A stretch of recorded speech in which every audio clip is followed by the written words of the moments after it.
Hi, this is Jaya. In this video, we shall see the summary of the essence of poetry, style and substance from the Future Poetry by Sri Aurobindo. Sri Aurobindo says that poetry is something very elusive, profound and indefinable. Yet, it is necessary for us to analyze it. To an ordinary mind, poetry is for aesthetic pleasure of imagination, a sort of elevated pastime. One's intelligence and imaginations are only instruments and channels for the recipient. The soul is the true creator and the true hearer. Poetry transmits pleasure into the deeper delight of soul. Poetry offers a divine pleasure to be experienced by this soul. It also imparts us a spiritual joy. Therefore, poetry is a great formative and illuminated power. A critic has his own idea of poetry because he is intellectually a conscientious artist. According to the critic, poetry is a matter of a faultless, exquisite technique.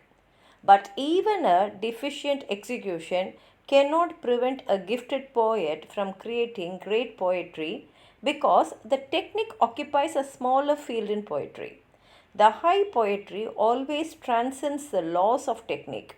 It rather determines its own form. In the heat of creation, the poet forgets it altogether. The technique and the style are mechanical things which follow the inspired soul and his revealed world. Poetry is a supreme poetic utterance.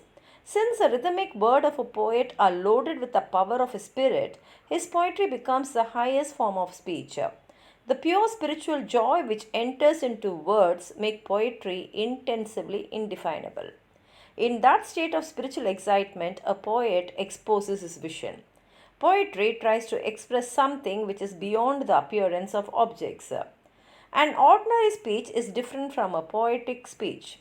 In ordinary speech, language has a limited practical utility of communication where ideas and feelings are expressed to satisfy the readers. When a more vital power is put in by intonations and emotional force, words begin to get a new shade and meaning. The primitive language was intended to express feelings, sensations, and mental impressions rather than ideas. Every word has a definite intellectual meaning, but when the words begin to gather a suggestive force and the power of soul, they begin to indicate indefinite meanings. In an ordinary speech, the rhythm and style is ordinary. When the prose stylist passes beyond its province, it becomes poetic prose. When there is a certain spiritual excitement caused by a vision in the soul, the poet is eager to deliver it. The vision may be anything in nature or God or man or the life of creatures or the life of things. It may be a vision of beauty or of truth, of pleasure, of pain, of in his life or the life beyond. In such a state of excitement, it is then that the high poetry is produced. If the intellect, the imagination, and the emotion are not sunk into the soul, we fall to lower levels of poetry. In all things that speech can express, there are two elements: the outward or instrumental, the real or spiritual. In soul, there is an idea that exceeds the intellect and exposes the whole reality of the thing expressed. Similarly, in emotion, it is the soul of emotion that the poet seeks. Poetry tries to express the truth of life or the truth of nature, truth which is beauty and at the same time is a source of joy forever.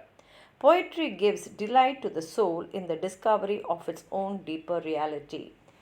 If you have anything more to add on to what I've said, please write it in the comment box, like the video, share it with your friends, and if you have not subscribed my channel, please subscribe and support. Thank you.